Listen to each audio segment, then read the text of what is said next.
Hotel के second floor पर supervisor Bob Vinson रात की ड्यूटी दे रहा था। तभी उसे कॉरिडोर में एक अजीबोगरीब दिखने वाली मशीन नजर आती है जो थोड़ी देर पहले तक यहाँ मौजूद नहीं थी।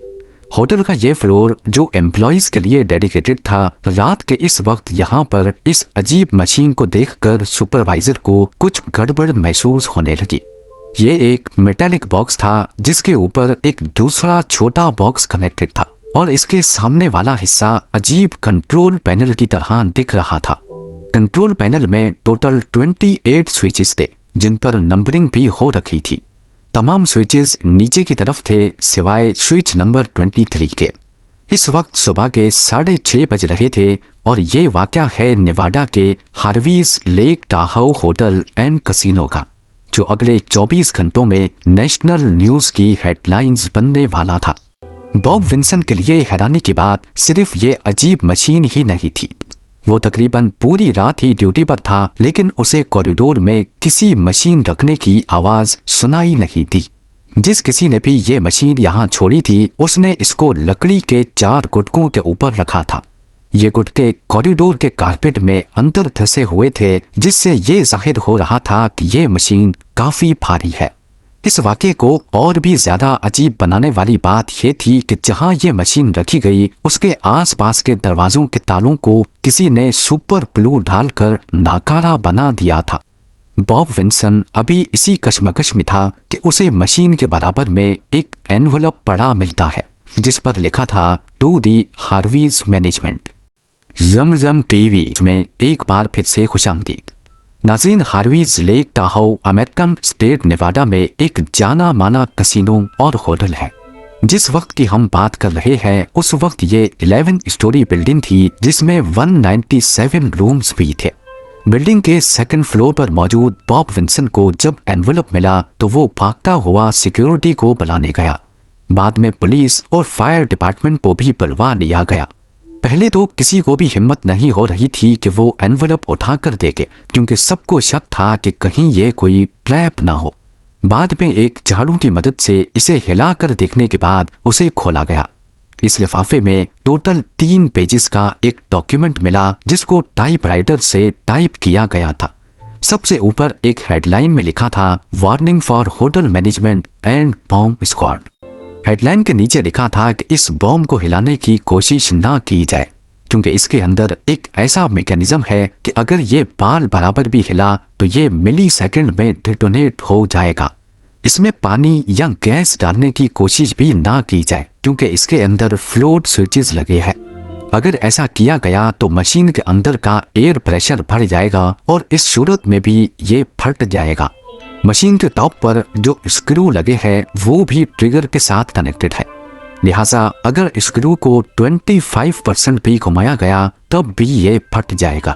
आसान अल्फाज में कहा जाए तो ये बॉम्ब इतना नाजुक था कि थोड़ी सी भी हिलजुल इसे डेटोनेट कर सकती थी, कम से कम जैसा लेटर में लिखा गया था उसके मुताबिक। उस वक्त होटल में 600 गेस्ट्स अपने अपने रूम्स में सो रहे थे। पुलिस ने सबसे पहले होटल को खाली करवाया और तमाम लोगों को पार्किंग लॉट में जाने का कहा। उसके बाद बॉम्ब स्क्वाड को बुलवाया गया और उन्होंने सबसे पहले मशीन का सही से मुआयना किया। ये करीब आधे इंच स्टील की चादर का बॉक्स था जिसको बड़ी सफाई के साथ वेल्ड किया गया था। यहाँ तक कि जिन जगहों पर कुछ निशानात थे वहां पर कार बॉडी में लगने वाली पुट्टी लगाकर उसे सीधा भी किया गया था। बॉक्स की चारों साइड्स पर बबल लेवल लगे थे जिन्हें शायद मशीन को बिल्कुल सीधा रखने के लिए इंस्टॉल किया गया था। ये सब चीजें जाहिर कर रही थीं कि शायद जो लेटर में लिखा है वो वाकई सच है। लेटर में मजीद लिखा था कि ये बॉम्ब किसी भी तरीके से बंद नहीं किया जा सकता, यहाँ तक कि इसको बनाने वाला भी ऐसा नहीं कर सकता। इसमें ऑटोमेटिक टाइमर लगे हैं जो अगले 24 घंटों में खुद ब खुद इसे फाड़ देंगे। सिर्फ इसे यहाँ से उठाकर किसी सेफ जगह तक पहुँचाया जा सकता है, वो भी सिर्फ तब अगर मैनेजमेंट इस लेटर में लिखी गई इंस्ट्रक्शंस को फॉलो करेगी। लॉ एनफोर्समेंट एजेंसीज और बॉम्ब स्क्वाड ने मामले की नज़ाकत को देखते हुए ऐसा कोई कदम नहीं उठाया जिससे ये बॉम्ब फटने का खतरा हो। सबसे पहले उन्होंने बॉक्स के ऊपर किसी भी फिंगरप्रिंट को ढूंढने की कोशिश की, लेकिन उनको कुछ नहीं मिला। फिर उन्होंने हर तरफ से उसकी फोटोज खींची और स्पेशल एक्सरे मशीन से उसका एक्सरे किया ताकि ये पता लगाया जा सके कि इसके अंदर वाकई कुछ है भी या सिर्फ ये कोई धोखा है। जब तक एक्सरे डेवलप होता, उन्होंने एक स्टेथोस्कोप को बॉक्स की बॉडी पर लगाया और गौर से कुछ सुनने लगे। इसके अंदर कुछ तो ऐसा जरूर था जिसकी आवाज आ रही थी। बॉक्स के अंदर कोई चीज मुसलसल हिल रही थी। लेटर में दावा किया गया था कि बॉक्स के अंदर TNT मौजूद है, पर आखिर कितना? इसका लेटर में एक जगह इशारा दिया गया था कि अगर बॉम्ब फट गया तो रोड के पार मौजूद वाले कसीनो को भी अच्छा खासा नुकसान होगा। और ये अल्फाज भी लिखे थे जिनका तर्जुमा है, आपको मशवरा दिया जाता है कि लोगों को इस बॉम्ब के 1200 फीट रेडियस से दूर ले जाए। पुलिस ऑफिसर्स ने आसपास बिल्डिंग्स को भी खाली करवा दिया, होटल की गैस पाइपलाइन बंद कर दी और कसिनो के एम्प्लॉइज ने लाखों डॉलर्स का कैश भी कहीं और शिफ्ट करना शुरू कर दिया। FBI के एजेंट्स भी मौके पर पहुंच गए और उन्होंने पास की बिल्डिंग में इस ऑपरेशन का कमांड एंड कंट्रोल सेंटर बना दिया। पुलिस और लॉ एनफोर्समेंट एजेंसीज के चेहरे चीख चीख कर बता रहे थे कि मामला जितना दिख रहा है उससे भी ज्यादा सीरियस है। पर आखिर जिसने भी ये बॉम्ब यहाँ रखा था उसकी डिमांड्स क्या थी?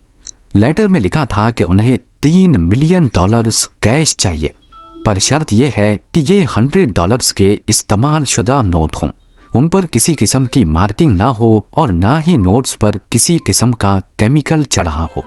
और साथ ये भी लिखा था कि चालाकी करने की सूरत में बॉम्ब को डिफ्यूज करने का तरीका नहीं बताया जाएगा और अगर 24 घंटे के अंदर अंदर डिमांड पूरी नहीं की गई तो ऑटोमेटिक टाइमर्स खुद ही बॉम्ब को डेटोनेट कर देगा। पर आखिर ये पैसे किसको देने थे और कैसे? जब तैयार की गई एक्सरे फिल्म लैब से वापस आई तो धुंधली ब्लैक एंड व्हाइट तस्वीर ने कम से कम कुछ हद तक धमकी भरे खत के दावे को सहारा दिया। मशीन के ऊपर जो छोटा सा कंट्रोल बॉक्स लगा था, एक्सरे में देखा गया कि वाकई उसके स्क्रू के साथ वायर्स कनेक्टेड है, जिसका जिक्र लेटर में भी किया गया था। बॉक्स में एक सीधा ट्यूब था जो शायद टिल्ट सेंसर हो सकता था और एक फ्लोट वाल्व भी वाज़ेह तौर पे नजर आ रहा था। इसके अलावा नीचे वाला बॉक्स मुख्तलिफ सिलेंडर से भरा था।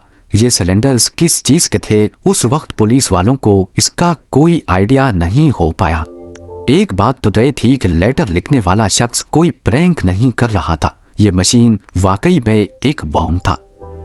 आहिस्ता आहिस्ता 24 घंटों की डेडलाइन खत्म होती जा रही थी, लिहाजा अथॉरिटीज रैंसम देने को तैयार हो गई। 3 पेजेस वाले लेटर में पैसों की डिलीवरी की इंफॉर्मेशन भी लिखी थी। ये पैसे हेलीकॉप्टर के जरिए डिलीवर किए जाएंगे। पायलट के लिए इंस्ट्रक्शंस लिखी थी कि वो रात को 11 बजे लेक टाहाउ एयरपोर्ट पर LPA बिल्डिंग के करीब लैंड करेगा और हेलीकॉप्टर का रुख साउथ की तरफ होना चाहिए। उसके बाद पायलट उतर कर फेंस के करीब खड़ा होगा जहां उसे एक कॉल रिसीव होगी और बाकी के इंस्ट्रक्शंस उसी कॉल में बताई जाएंगे। याद रहे कि हेलीकॉप्टर में सिर्फ पायलट होना चाहिए, ना कोई गनमैन, ना कोई दूसरा शख्स। ये काम अंजाम देने के लिए जो कुक नामी एजेंट ने FBI का हेलीकॉप्टर स्टार्ट किया। हेलीकॉप्टर में $3 मिलियन कैश रखा गया, पर ये सारे जाली नोट थे और एक गनमैन को भी हेलीकॉप्टर में पायलट की सीट के पीछे छुपा दिया गया। गनमैन को इंस्ट्रक्शंस दी गई थी कि चाहे कुछ भी हो जाए उसको FBI एजेंट जो की हिफाजत करनी है। रात को ठीक 11 बजे FBI के एजेंट ने बताई हुई जगह पर लैंड किया और उतरकर फेंस के पास खड़ा हो गया। थोड़ी ही देर में फेंस के पास लगे फोन बूथ की घंटी बजती है। एजेंट ने फोन उठाया तो दूसरी तरफ से एक शख्स बोला कि फोन बूथ की टेबल के नीचे एक लेटर है, वो उठाकर पढ़ लो। अगली तरफ जो भी था काफी चालाक था। वो पब्लिक फोन पर 5 सेकंड से ज्यादा भी फोन पर नहीं रहना चाहता था, क्योंकि कॉल जितनी लंबी होगी उसके ट्रेस होने के चांसेस बढ़ जाते हैं। ये नया लेटर पायलट के नाम लिखा गया था। इसमें लिखा था कि सबसे पहले हेलीकॉप्टर की तरफ जाओ और अंदर एक फ्लैश लाइट जलाकर हेलीकॉप्टर का कोना कोना दिखाओ। बोलना मत कि हम तुम्हें देख रहे हैं। उसके बाद टेक ऑफ करके हाईवे 50 की तरफ जाओ। ठीक 15 मिनट के बाद तुम्हारे राइट हैंड साइड पर जंगल में तुम्हें एक स्ट्रोब लाइट नजर आएगी। स्ट्रोब लाइट के पास साउथ की तरफ फेस करके लैंड करना। वहां तुम्हें दरख्त पर लटका हुआ एक दूसरा लेटर मिलेगा। पायलट ने ठीक वैसा ही किया। बड़ी चालाकी से हेलीकॉप्टर का कॉकपिट रोशन करके ऐसे दिखाया कि गनमैन नजर ना आ सके और टेक ऑफ करके ठीक उसी पॉइंट पे पहुंचा जहां उसको स्ट्रोब लाइट नजर आ रही थी।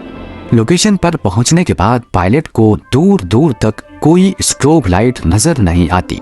अगले 1 घंटे तक वो वहीं गोल चक्कर काटता रहा, लेकिन अंधेरी रात में जंगलात के बीच कोई हिलजुल नहीं थी। लिहाजा वो वापस एयरपोर्ट पर आकर लैंड कर गया।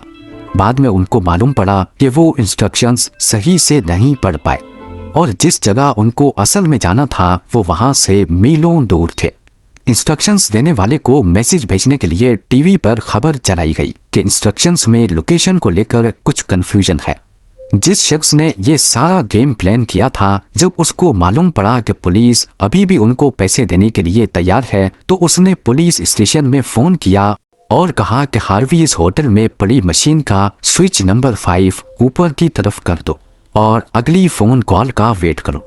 शायद वो नया प्लान बनाने के लिए कुछ टाइम खरीदना चाहता था, तभी उसने डमी स्विच को ऊपर करने का कहा। पर अब बहुत देर हो चुकी थी। इस वक्त सुबह के 6:40 हो रहे थे, यानी बॉम्ब को होटल में पड़े अब 24 घंटों से ज्यादा हो चुके थे। पर डेडलाइन खत्म होने के बाद भी ये फटा नहीं था।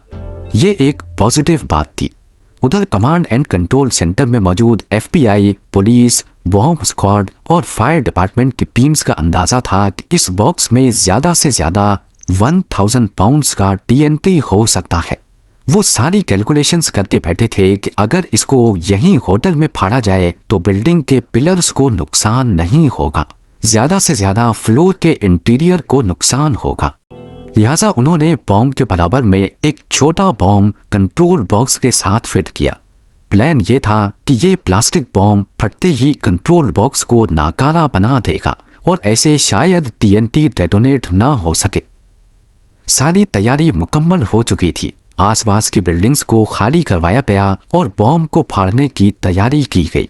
इस वक्त 27 अगस्त दोपहर के 3:45 हो रहे थे। पूरा हजूम 1 किलोमीटर दूर खड़ा ये मंजर देख रहा था और न्यूज आउटलेट्स इस मंजर को रिकॉर्ड कर रहे थे। इतने में फायर इन द होल की आवाज आई और रिमोट कंट्रोल का बटन दबा दिया गया। कॉरिडोर में पड़ी मशीन झटके की वजह से डेटोनेट हुई और बॉम्ब ब्लास्ट हो गया। पर जैसा लेटर में लिखा गया था, इसके अंदर TNT नहीं था, बल्कि बाद में चेक करने पर मालूम पड़ा कि इसमें डायनामाइट था, जिसका धमाका TNT के मुकाबले में काफी कम होता है। पर आखिर ये बॉम्ब रखने वाला शख्स था कौन? इन्वेस्टिगेशन में मालूम पड़ा कि हार्वी होटल एंड कसिनो में बॉम्ब प्लांट करने वाला शख्स 58 ईयर्स का जॉन ब्रिटिश था और उसके दोनों बेटे उसकी इस काम में मदद कर रहे थे। वो इसी कसिनो में अपनी जिंदगी भर की जमा पूंजी गंवा चुका था और तभी उसने होटल के मालिक से पैसे निकलवाने के लिए ये सारा प्लान बड़ी चालाकी से बनाया। बाद में मालूम पड़ा कि जॉन बिर्गीस का प्लान कैश समेत हेलीकॉप्टर को ही चुराना था। अगर पायलट उस लोकेशन पर पहुंच जाता और वो नया एनवेलप ढूंढने जंगल में उतरता तो पीछे से जॉन बिर्गीस के बेटे वो हेलीकॉप्टर लेकर फरार हो जाते, एक ऐसी लोकेशन पर जहां उन्होंने अपनी गाड़ी पहले से पार्क रखी थी।